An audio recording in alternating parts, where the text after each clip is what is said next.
Brought to you by TechnoSpark 20 series smartphones. નમસ્કાર મિત્રો, શું ગુજરાતમાં બધું ટનાટન નથી? શું સીઆર પાટીલને દિલ્હી દરબારથી ફોન આવ્યો હતો? શું આ ફોનનું કનેક્શન પરસોત્તમ રૂપાલા વિવાદની સાથે જોડાયેલું છે? શા માટે સીઆર પાટીલને ચાલુ કાર્યક્રમમાંથી ચાલતી પકડવી પડી? શા માટે મુખ્યમંત્રી બોલતા હતા અને પ્રદેશ અધ્યક્ષ કાર્યક્રમ છોડી ભાગી ગયા? આ તમામ સવાલો છે સીઆર પાટીલની વાત અને વર્તમાન સમયમાં ચાલતા ડખાની વાત, પરસોત્તમ રૂપાલા વિવાદની વાત અને કોનો ફોન આવ્યો હતો, શા માટે તેઓ કાર્યક્રમ છોડી રવાના થયા તેની વાત આ વિડીયોમાં.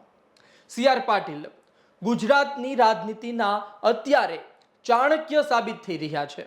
156 બેઠક લાવવામાં સફળ રહેલા અને જેનું નામ ગુજરાતના ઇતિહાસમાં લખાયું છે, મોટા રણનીતિકાર સાબિત થયા છે એ સીઆર પાટીલ કોંગ્રેસના લોકોને સાથે જોડે છે.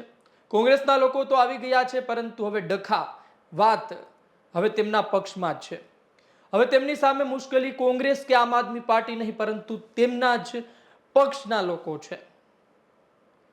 અલગ અલગ લોકસભા સીટ પર ડખા ચાલી રહ્યા છે, પરંતુ સીઆર પાટીલ રિવરફ્રન્ટમાં બૂથ મજબૂત કરવા માટે બૂથ સંમેલનના કાર્યક્રમમાં પહોંચ્યા હતા પ્રમુખો સાથે, અને ત્યારે અધવચ્ચે તેઓ કાર્યક્રમ છોડીને જતા રહે છે. કહેવાય છે કે તેમને ફોન આવ્યો હતો. આ ફોન ક્યાંથી આવ્યો હતો? આ ફોન કોણે કર્યો હતો?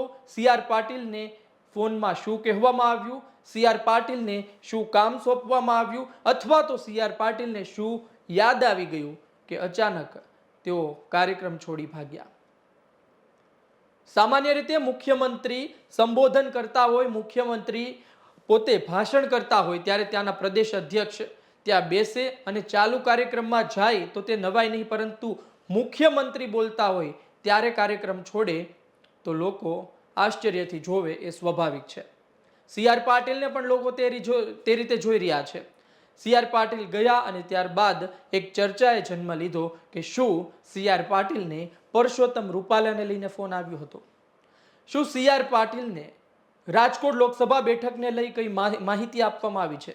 શું કઈ મોટો સંદેશ આપવામાં આવ્યો છે કે જે સંદેશ રાજકોટ લોકસભા બેઠકમાં નવા જૂની કરી શકે છે, તમામ સમીકરણો બદલી શકે છે? રાજકોટ લોકસભા બેઠકમાં પરસોત્તમ રૂપાલા અને ક્ષત્રિય સમાજ વચ્ચે વિવાદ ચાલી રહ્યો છે. પરસોત્તમ રૂપાલાએ ક્ષત્રિય સમાજને લઈ નિવેદન આપ્યું અને આજે ગુજરાત જોઈ રહ્યું છે કે ક્ષત્રિય સમાજ તેનો વિરોધ કરી રહ્યો છે. પરંતુ આજ સુધી ભારતીય જનતા પાર્ટીએ પરસોત્તમ રૂપાલાની ટિકિટ પાછી ખેંચી નથી. ઉપરથી રાજકોટમાં બોર્ડ લાગ્યા, પરસોત્તમ રૂપાલાના સમર્થનમાં બોર્ડ લાગ્યા, પરસોત્તમ રૂપાલા સાથે ભારતીય જનતા પાર્ટી મક્કમ અડીખમ છે તે પ્રકારનું લખાણ સાથેના બેનરો લાગ્યા, અને ત્યારબાદ રાજકોટના લોકો પણ કહેવા લાગ્યા કે હવે પરસોત્તમ રૂપાલાની ટિકિટ પાછી નહીં ખેંચાય. બસ આ જ સમયની આજુબાજુની વાત છે કે આ તમામ પ્રક્રિયા થઈ. સીઆર પાટીલને અને પોતે કાર્યક્રમ છોડવો પડ્યો. સીઆર પાટીલને ફોન આવ્યો, મુખ્યમંત્રી સાથે તેમણે વાત કરી. લોકો કહી રહ્યા છે કે સીઆર પાટીલે મુખ્યમંત્રી સાથે વાત તો કરી, કેટલાય નેતાઓ તો પક્ષ છોડીને જતા રહે છે, કેટલાય નેતાઓ તો કાર્યક્રમ છોડીને જતા રહેતા હોય છે. મુખ્યમંત્રી સાથે વાત કરવાની વાત તો દૂરની રહી.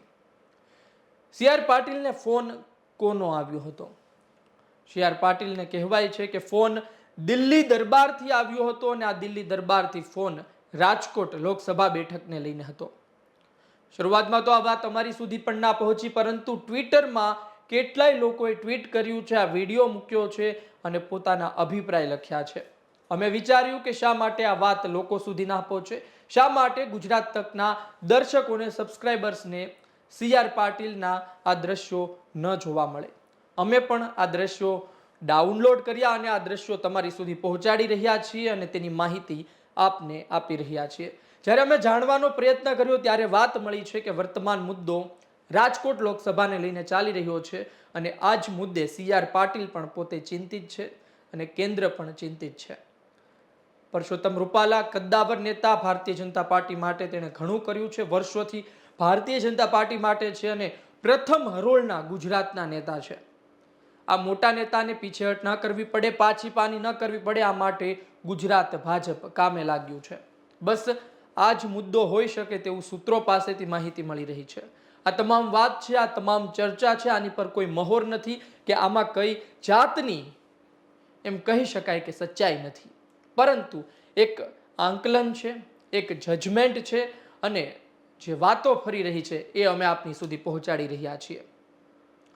સી.આર. પાટીલ આમ તો તમામ બેઠકમાં 5 લાખથી પણ વધુની લીડ સાથે જીતવાના દાવા કરી ચૂક્યા છે. આ તમામ સંજોગો વચ્ચે શક્તિસિંહે ઉમેદવારો તેવા મોટા મૂકી દીધા છે કે શક્તિસિંહની આ ચાલ સામે કદાચ સી.આર. પાટીલ 5 લાખની લીડ અત્યારે ભૂલી ગયા છે.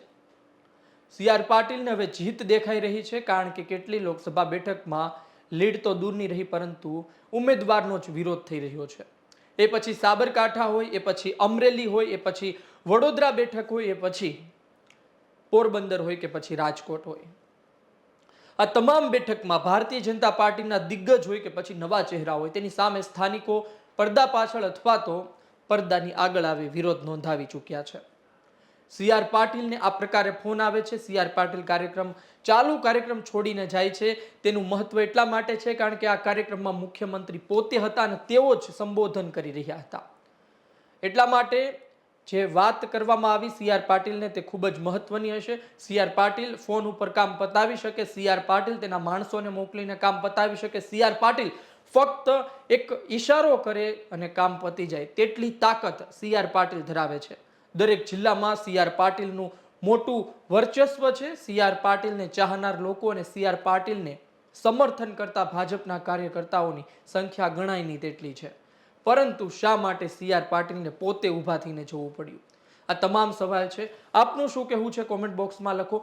સી.આર. પાટીલ આ પ્રકારે કાર્યક્રમ છોડે તો શું વાત હોઈ શકે? સી.આર. પાટીલે શા માટે કાર્યક્રમ છોડ્યો? સી.આર. પાટીલે શું પરસોત્તમ રૂપાલા વિવાદમાં કાર્યક્રમ છોડ્યો?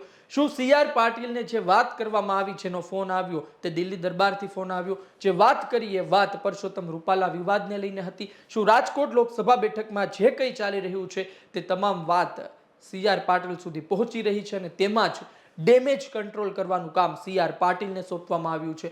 શું આ જ ડેમેજ કંટ્રોલમાં સી.આર. પાટીલ થોડા ઉણા ઉતર્યા છે અને તેની ફરિયાદ સી.આર. પાટીલને ખુદ દિલ્હીથી કરવામાં આવી છે? આ તમામ સવાલો છે. આપનું શું કહેવું છે કોમેન્ટ બોક્સમાં લખો. આપના અભિપ્રાયની રાહ રહેશે. આ વિડીયો પસંદ આવ્યો હોય તો લાઈક શેર કરવાનું ચૂકતા નહીં. મને આપશો રજા. નમસ્કાર.